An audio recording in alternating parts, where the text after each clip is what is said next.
என்னுடைய பதிவுகள் 20% மட்டும் பார்த்துவிட்டு விமர்சிக்கிற இதே ஆட்கள் 100% பாருங்க.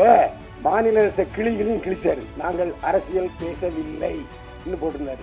முழுக்க முழுக்க அது அரசியல் பேசுற படம். நான் யூடியூப்ல பேசிட்டு இருக்கேன், உங்களுக்கு தெரியுமா அப்படின்னு.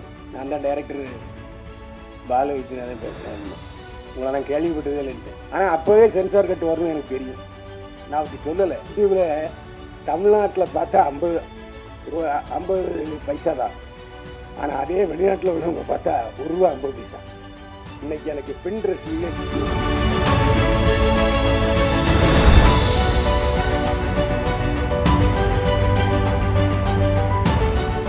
என்னை வாழ வைத்துக் கொண்டிருக்கிற யூடியூப் நேயர்களுக்கு என்னுடைய நன்றியும் வணக்கம். என்னுடைய உறவுகளே, ஒரு நாள் ஃபோன் வந்தது. நான் தான் டைரக்டர் பாலு வைத்தியநாதன் பேசுகிறேன் அப்படின்னு. உங்களை நான் கேள்விப்பட்டதே இல்லைன்ட்டு அவருக்கே ஷாக்காக போச்சு. இல்லை சார், நான் டைரக்டர் தான் அப்படின்னாரு. என்ன விஷயம்னு. இல்லை, நீங்கள் ஒரு கேரக்டர் பண்ணணுன்னாரு. நான் யூடியூப்பில் பேசிகிட்டு இருக்காங்களா, உங்களுக்கு தெரியுமா அப்படின்னு. தெரியும் அப்படின்னாரு. தெரியும் தான் கூப்பிட்ருக்கேன்னாரு. அதே மாதிரி இவர்கிட்ட ஒரு நல்ல பழக்கம் என்னென்னா, இந்த டயலாக் என்னங்கிறத முதல்ல வாட்ஸ்அப்பில் அனுப்பி விட்டுருவார். அதே மாதிரி சமீபத்தில் 2 டிவி சீரியல் நடித்தேன், அவங்களும் அனுப்பி விட்டுருந்தாங்க. இதனால ஒருத்தருக்கு வேலை போயிடுது. அசோசியேட் டைரக்டர் வந்து டயலாக் சொல்லிவிட்டு போகிறல, அவருக்கு வேலையெல்லாம் போயிடும். அந்த டயலாக்கை அவர் என்ன எழுதியிருக்காரோ அப்படியே நான் சொன்னேன். ஆனால் அப்போவே சென்சார் கட்டு வரணும்னு எனக்கு தெரியும். நான் அவர்கிட்ட சொல்லலை. ஏன்னா எல்லாம் நடந்த விஷயங்களே அவர் வசனமாக்கியிருந்தார். அதனால் இது இந்த மந்திரியை குறிக்கும், இது இந்த மந்திரியை குறிக்கும் அப்படிங்கிறது தெரிஞ்சு போச்சு. அது மட்டும் இல்லை, அவர் போஸ்டரில் மிகப்பெரிய பொய்யை சொல்லியிருக்காரு. யாரும் இந்த படத்தினுடைய போஸ்டரை பற்றி பேசவே இல்லை. ஏன்னா ஒருத்தர் பாரதிய போஸ்டர் போட்டிருந்தாரு, கீழே நாங்கள் அரசியல் பேசவில்லை இன்னும் போட்டிருந்தாரு. முழுக்க முழுக்க அது அரசியல் பேசுகிற படம். ஏன் அப்படி ஒரு கருத்துன்னு எனக்கு புரியலை. ஏன் நாங்கள் அரசியல் பேசுகிறோன்னு போடுங்களேன். எதுக்குன்னா, நீங்கள் அவ்வளோ துணிச்சலாக நாட்டில் உள்ள நடப்புகள், அது ஆளுங்கட்சியாக இருந்தாலும் எதிர்கட்சியாக இருந்தாலும் சரி, மாநில அரசாக இருந்தாலும் சரி, மத்திய அரசாக இருந்தாலும் சரி தாக்குறீங்க. நாங்கள் ஏன் அரசியல் முழுக்க முழுக்க அரசியல் பேசி விட்டு நாங்கள் அரசியல் பேசவில்லை என்று சொல்கிறீங்க.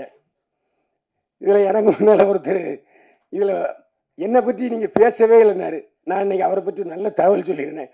ஜீவாவை பற்றி. எனக்கு சொந்தக்காரர் அவர். இல்லை, இன்னொரு விஷயம் இருக்குது. அவர் ஒரு அரசியல் கட்சிக்கு பொதுச் செயலாளர். அது உங்களுக்கு தெரியுமா? யாருக்காவது தெரியுமா? அதான். ஏன் விளையிட்டீங்களா? ஓ, அரசியல் படத்தில் நடிக்கிறதுனால அரசியல் கட்சி தான் விளையிட்டீங்களா? ஓ, அவர்கிட்டையும் அப்படியா? அதே மாதிரி இதில் முக்கியமான விஷயம் ஒன்று நான் சொல்லணும். மாநில அரச கிளிகளையும் கிழிச்சாரு. அவருடைய தலைவரே திமுக சார்பில் கூட்டணியில் ஜெயிச்சவர். இந்த பேச்சுக்கள்லாம் முதலமைச்சருக்கு போனால் என்ன ஆகும்? நீங்கள் வாழ்வுரிமை கட்சி தலைவர், திமுக ஆதரவில் ஜெயிச்சவர். நீங்கள் எப்படி திமுகவை தப்பாக பேசலாம்? நான் இந்த கேள்வி கேட்குறேன். கச்சா அம்சான்னு போட்டு கிழிச்ச உடனே சரியா போச்சா?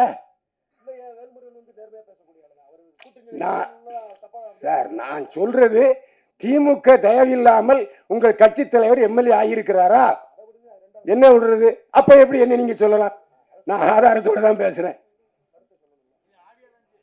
நான் எனக்கு ஒரு விஷயம் சொல்லுங்க.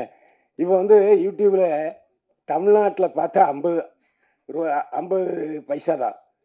ஆனால் அதே வெளிநாட்டில் உள்ளவங்க பார்த்தா ₹1 50 பைசா. இன்னைக்கு எனக்கு பெண் ரசிகை ஜாஸ்தி. தெரியுமா? உங்களுக்கு சிரிக்கலாம் பாருங்க. எல்லாருமே என்னுடைய ரசிகர்கள். ஆனால் அவங்களுக்கு எதிராக நீங்க பேசுறீங்க. இதான் பேசினா மட்டும் அது நண்டமா சொல்லி திருச்சி சார் ஒரு விஷயம் நல்லா சொல்லிச்சு. நல்லா கத்தி கத்தி பேசுனீங்க, கைத்தட்டலே விழலன்னு. கவனிச்சிங்களா? அப்ப ஏன் சொல்றீங்க? அதெல்லாம் வேண்டாம். நாம இப்ப இன்னைக்கு கண்டென்ட் சொல்றதுங்கிறது தான் நான் பேசிக்கிட்டு இருக்கேன், தவிர வேற ஒன்றும் இல்லை. ஏன்னா என்னுடைய நண்பர்கள் எப்போவுமே இன்னைக்கு ஏன் கடைசியில் பேசி வச்சாங்கிறது கூட அதுதான் ஒரு காரணம். எல்லோருக்கும் நீங்களே உங்க கட்சி பேர் வாழ்வுரிமை கட்சி. அவங்களுக்கு ஒரு உரிமை இருக்கு, அவங்களுக்கு ஒரு சுதந்திரம் இருக்கு, அவங்களுக்கு ஒரு தொழில் இருக்கு, அவங்களுக்கு ஒரு பிளாட்ஃபார்ம் இருக்கு. இப்போ எனக்கு என்னை பற்றி என்னுடைய நண்பர்களுக்கு தெரியும். என்னை பற்றி கேள்வி கேட்டே என்னை பெரியவன் சாய்க்கிறாங்க. நான் இல்லாத பொழுதும் சரி, இருக்கும் பொழுதும் சரி. அந்த எதை சிரிச்சிட்டு இருக்காரு அவர் தான். இஷ்டத்தை கேள்வி கேட்கிறாரு. நான் அதே மாதிரி நானும் பார்த்தீங்கன்னா பேசாததை கூட தமிழில் வைக்கிறாங்க. அது ஏன் தப்பு இல்லை. தயவுசெய்து நீங்கள் என்னுடைய பதிவுகளை பார்த்தீங்கன்னா அவர் சொன்னார், அவர் தவறான தகவல்னு சொன்னார். சமீபத்தில் 5 பதிவில் நான் பேசியிருக்கேன் கள்ளச்சாராய சாவுக்குன்னு. தமிழ்நிலையே வந்திருக்கு. சாராயம் காய்ச்சிறவனையும் விற்கிறவனையும் அரசாங்கம் தூக்கில் போடியான்னு சொல்லியிருக்கேன். நான் பேசியிருக்கேன். அவர் பார்க்கல, அதுக்கு நான் செய்வேன். அவரு நான் தப்பாக பேசுனது மட்டும் பார்க்குறாருன்னு நமக்கு தெரியல. எப்படி அவர் சொல்லலாம்? நான் 5 விஷயம் போட்டிருக்கேன். அரசியல்காரனுங்கிற சேனலில் போய் பாருங்க, எல்லாம் 1 லேக் மேலே போயிருக்கு. சாராயம் இன்னைக்கு நீங்கள் அரசியல் பேசுன, நான் அரசியல் பேசுனேன். இன்னைக்கு ஏன் கல் இறக்குறத அனுமதிக்க மாட்டீங்க? எல்லா மது ஆலைகளையும் வச்சிருக்கிறது ஆளுங்கட்சியும் எதிர்கட்சியும். எப்படி அவங்க வந்து விடுவாங்க? யாரும் லஞ்சம் வாங்க இருக்கீங்களா? அப்படின்னா அது அரசியல் ஆயிரும். இதுக்கு நான் சொல்ல வரேன்னு சொன்னா, என்னுடைய பதிவுகள் 20% மட்டும் பார்த்து விட்டு விமர்சிக்கிற இதே ஆட்கள் 100% பாருங்க. நான் தான் சொல்றேன், அரசியல்காரருடன் சேனல்ல 4 பதிவு போட்டிருக்கேன். 4 2 லட்சம் 2 லட்சம் போயிருக்கு. எல்லாமே அரசை விமர்சித்து தான். ஆளுங்கட்சி மட்டுமல்ல, எதிர்கட்சியும் சேர்த்து விமர்சிச்சிருக்கிறேன். இன்னைக்கு கூட பேசிட்டு வந்திருக்கேன். அதே மாதிரி இன்னைக்கு யூடியூப்ல அதிகமான வியூர்ஸ் யாருக்கு இருக்காங்க தெரியுமா? ஒரு ரகசியம், சீமானுக்கு தாங்க அதிகமாக வியூர்ஸ் இருக்காங்க. சீமானுக்குத்தான். சீமானை பற்றி பேசினா மட்டும்தான் 4 லட்சம் 5 லட்சம் எகிருது. அது மட்டும் இல்லை, வெளிநாட்டில் உள்ள தமிழர்கள் எல்லோரும் விழுந்து விழுந்து பார்க்கிறார்கள். நாம் தமிழர் கட்சி சீமானை பற்றி பேசினா அவர் பேசினா. ஏன்னா பார்க்குறவங்களுடைய டேஸ்டே வேற. பார்க்குறவங்களுடைய டேஸ்ட்டுக்கு நாம் அட்ஜஸ்ட் பண்ணி தான் சிலர் போக வேண்டியிருக்கு. இந்த அட்ஜஸ்ட்மெண்ட்டுங்கிற வார்த்தையை தப்பாக நினச்சிக்கிறாங்க. எல்லாருக்கும் அட்ஜஸ்ட்மெண்ட் இருக்குது. உடனே நீங்கள் தப்பாக நினச்சிக்கூடாது இந்த அட்ஜஸ்ட்மெண்ட்டுங்கிற வார்த்தையை. எனக்கு நேரம் ரொம்ப அதிகமாக நான் பேசி நினைக்கிறேன். இந்த அதே மாதிரி ஜீவா ஒரு வார்த்தை சொன்னார், காசே தர மாட்டேங்கிறாங்க நடிச்சா அப்படின்ட்டு. யாரை சொல்றாரு எனக்கு தெரியல. விளக்கு இது விதி விலக்கு பால் வைத்தினான்னு சொல்லணும். அவரு ஜீவானந்த் என்ன சொல்றாரு, விழுந்து கரெக்டாக ஷூட்டிங் முடிஞ்சு எல்லாருக்கும் பைசா டான் அடிச்சார். உண்மையில எனக்கும் கொடுத்தார். பேசின தொகையை கரெக்டாக கொடுத்தால எந்த சந்தேகமே இல்லை. நான் ஜீவா மாதிரிலாம் பேச மாட்டேன். என்ன ஏன்னா அவர் பாதிக்கப்பட்டது நல்லா தெரிஞ்சுது. ஹீரோன்னு சொல்லி ஏமாத்தி விட்டாருங்கிறாரு அவரு. உண்மையா இல்லையா? என்கிட்ட கதையே சொல்லலை என்னாரு. எவ்வளவு அழகா ஒரு நடன காட்சி வச்சு விட்டு அதையும் பிடிக்கிட்டார் ஐயா. அருமையா பேசுறீங்க நீங்க தான் இந்த விழாவில் மிகச்சிற நாதத்தை. அதாவது நீங்க வந்து ஔவையார் மாதிரி இல்லாட்டி தொல்காப்பியர் மாதிரி எழுதிட்டீங்க. நான் உரை சொல்லிட்டேன், அவ்வளோதான் உண்மை. இதுக்கு டைரக்டர் பழி சொல்லுவாருன்னு நினைக்கிறேன்.